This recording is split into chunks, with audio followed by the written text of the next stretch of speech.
নাতি নাতনিরা বর্ষার দিনে ইলিশ নিয়ে চলে এসেছি। আজ বানাবো দারুণ স্বাদের দই ইলিশ ভাপা। মাছটা কাটিয়ে পরিষ্কার করে ধুয়ে নিয়ে এসেছি। এবার প্রথমে দেবো হলুদ গুঁড়ো, স্বাদ মতো লবণ আর কাঁচা সর্ষের তেল দিয়ে সবগুলো একসঙ্গে ভালো করে মাখবো।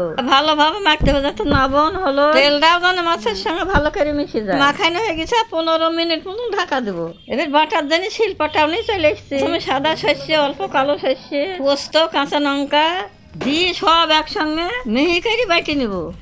এইভাবে দই ইলিশ ভাপা বানালে খেতে কিন্তু খুব সুস্বাদু লাগে। এবার মশলাটা মিহি করে বাটা হয়ে গিয়েছে, বাটিতে তুলে নেব। তারপর একটা বাটি নিয়ে 200 গ্রাম মতন টক দই, ওর সঙ্গে বাটা মশলাটাও দিয়ে দেবো। স্বাদ মতো লবণ আর চিনি দিব। এই সব সবজি মশলাটাকে ভালো করে নাড়বো। সবজি মশলাটা ভালো করে মিশলে খেতে স্বাদ লাগবে। এবার একটা টিফিন বাটি নিয়ে সব মশলা দিব না, অর্ধেক মশলাটা দিব। তারপর টিফিন বাটিটা ঘুরে ফিরে ঝাঁকি ঝুঁকি নিই যাতে চারি সাইডে মশলাটা থাকে। এবারে ঢাকি রেখেছি মশলা মাখানো মাছ, ওগুলো না টিফিন বাটির মধ্যে এক এক করে সব বসিয়ে দিব। একটু ভালোভাবে সাবধানে বসিয়ে দিতে হবে। আমি নেতা ফেতা যা ছিল সবই দিয়ে দিলাম।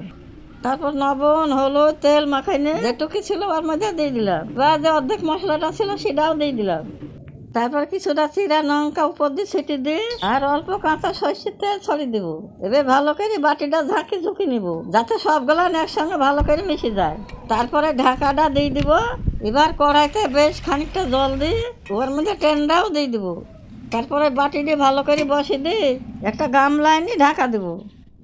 ভালো করে দেখতে হবে তো ভাপটা না বাড়ি যায়। এবার 20 থেকে 25 মিনিট মতন ভালো করে জাল দিয়ে ভাপে নিব।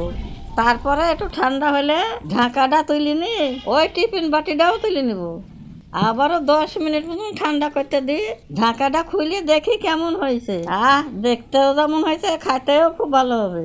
আমি তো আর সামলাইতে পারছি না, তো আমি গরম গরম ভাতের সঙ্গে নিয়ে খাবো।